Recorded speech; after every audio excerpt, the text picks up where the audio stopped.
Hello again. Thanks for tuning in. My name's John Flynn from Flynn Real Estate, serving Southern Ontario, and I'm here to give you my professional and honest opinion on the Canadian real estate market. This week, I'm going to do like an overview of all of Canada or the major places and see how they're doing in comparison to the rest of the country. I usually focus on Ontario, is where I'm from, and of course the major populated area here.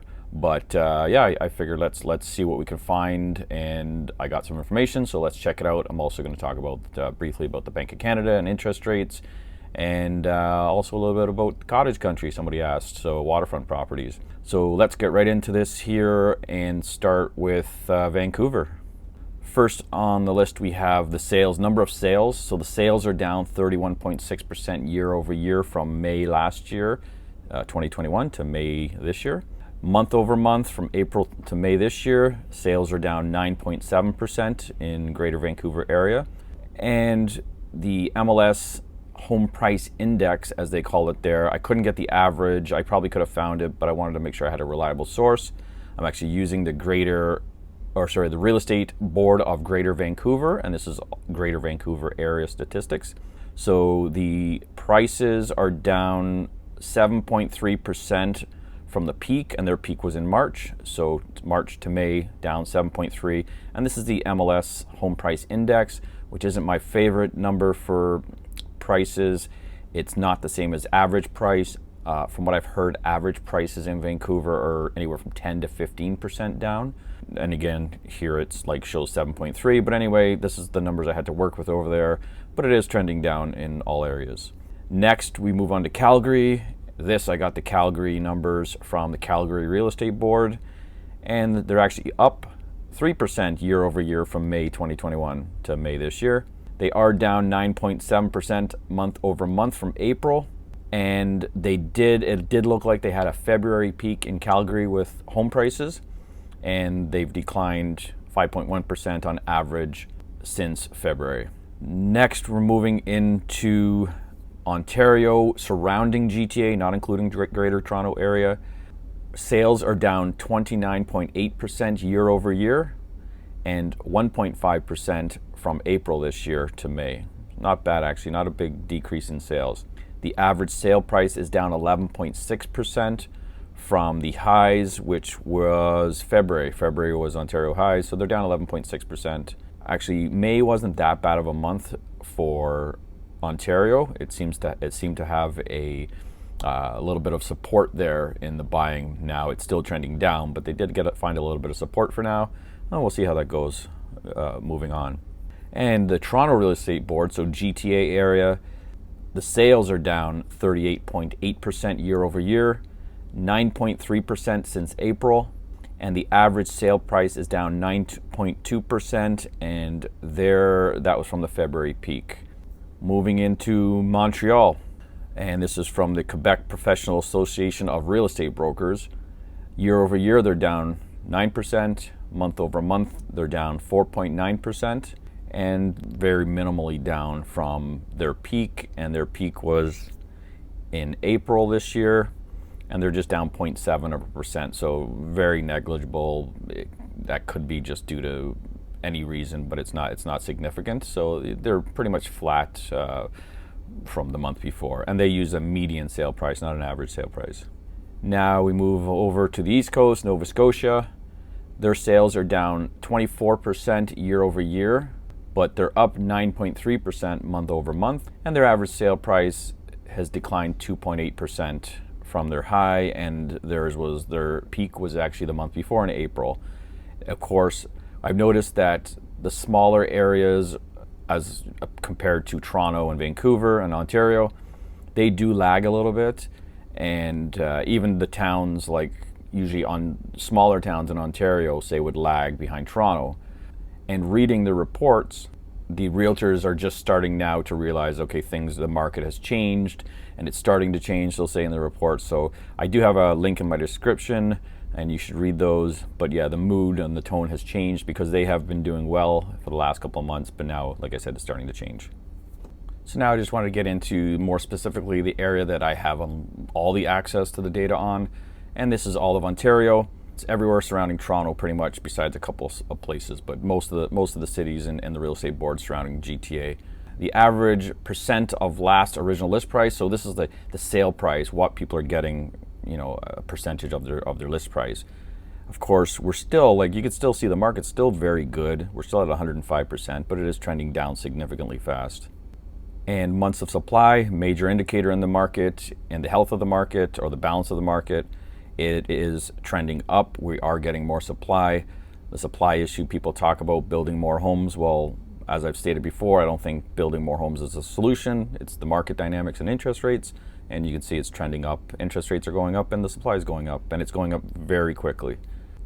And average days on market is trending up, so it is taking a little bit longer to sell your home, but it's still very, very low.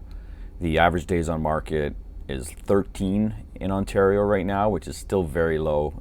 Obviously, it's still a very good market, but it is trending up, meaning the market is still slowing. And the number of sales in Ontario, we are declining still, but we didn't decline much in May. It was very minimal, which again is showing support. Of course, it's a spring market, so it's helping reduce the decline in sales activity. But so yeah, we did find some support in May, and the declines have been minimal. So that's a good sign for sellers when they need to sell because they've purchased elsewhere, and of course avoiding a catastrophic crash. And the average sale price in this area in Ontario surrounding GTA did trend down again, 3.9% approximately from April and 11.6% from the peak in February. So less losses than the month before. The month before, I think it was about 5% month over month. So the decline did slow a little bit in the price drop, but it did still drop 3.8 or 3.9% month over month. So now into cottage country and waterfront. This is just waterfront properties. And these are from the boards, the Grey Bruce, Owen Sound, Kawartha Lakes, and the Lakelands, which is Muskoka area and Bracebridge and all those areas. So these were kind of just the main. I know there's lots of other rural places with lakefront properties, but these are kind of the major ones that I can find, and I have access to all the information here. So average sale price from April to May declined 15.2%. The number of sales declined 37.2% year over year and 39.4% month over month. Now you have to remember, on waterfront properties, usually the winter months they cease all sales, or there's not a lot of lakefront sales. And of course, once the season opens up in May, that's when the sales happen. And you can look at, compared to last May, significantly less. And of course, there's going to be a lot more month over month because there wasn't a lot of sales, because waterfront properties, the lakes are still frozen, right? So they're not selling. I think I have a friend that works there, and she says ice in and ice out, right? So ice will be out in May, and that's when their sales pick up. So it's almost like the season is closed or partially closed prior to May. So keep that into consideration when you're looking at the month over month stat here. And just to show that the sales were down compared to last year, but the listings are up. There is more listings. So there was just over 500, looked about 520 or so last year, and maybe 550 this year for waterfront. So listings up and sales were obviously down year over year. And average days to sell is still very low, just like everywhere else. Last year in May it was just over 20 days to sell, and this year it's just under 20. So days to sell is actually less than last year. And of course, the big peak there is in the winter when, not too many people are buying anything for waterfront properties. And then the close price to the original list price, so what are people getting in percentage to their listing price? It looked like it was about 105% in May last year, and this year we're sitting right around 100%. So it is down a bit. People are paying less in comparison to list price. So it would be safe to say that waterfront properties in Ontario are trending down. Sales price down significantly, 15%. That's actually bigger than the average for Ontario. And if you guys have any information on that, or you're a realtor, let me know what you think in the comments, because I'd love to hear. So of course, the mortgage or interest rates just went up last week by 0.5%, 0.5%, 50 basis points, or whatever you want to call it. And it was reflected within a day or two in the variable rate mortgages. So here they are. They went from like high twos to low threes, exactly 0.5%, almost on all the big banks. And a couple of the big banks did raise their 5-year fix. Bank of Montreal, I believe, at the top of the list here. They raised it. They were the lowest, I think, for the fixed rate last week, and so they put theirs up. And Scotia Bank's approaching 5% for a 5-year fixed right now. So I expect to see these fixed rates creep towards 5% in the next month or so, probably in the next week or two. But keep an eye on them. I got this from Rate Hub. And I keep an eye on actually, I look daily to keep an eye on rates just because I want to see where they're moving, and I need to know for my clients too. And of course, the Bank of Canada increases its policy rate by 50 basis points. This is from their press release. And of course, they're talking about quantitative tightening.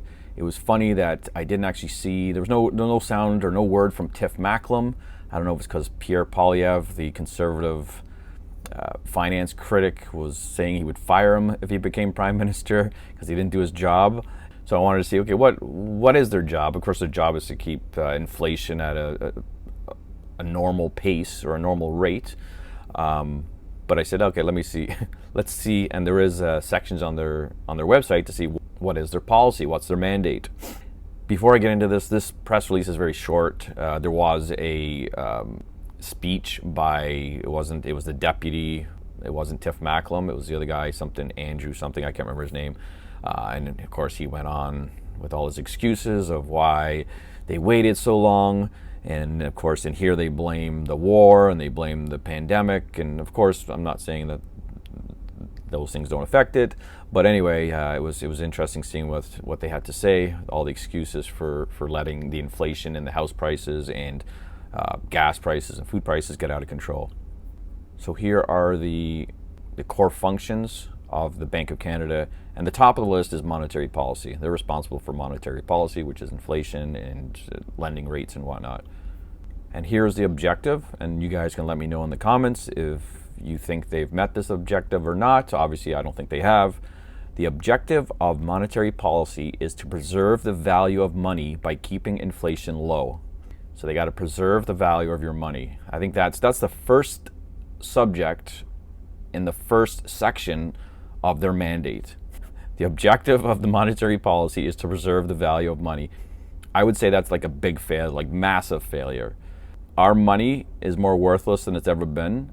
Our real estate, again, is it that it's overvalued, or is it that our dollar can't purchase it anymore? I believe, like I've said before, it's our money. Our money is devalued.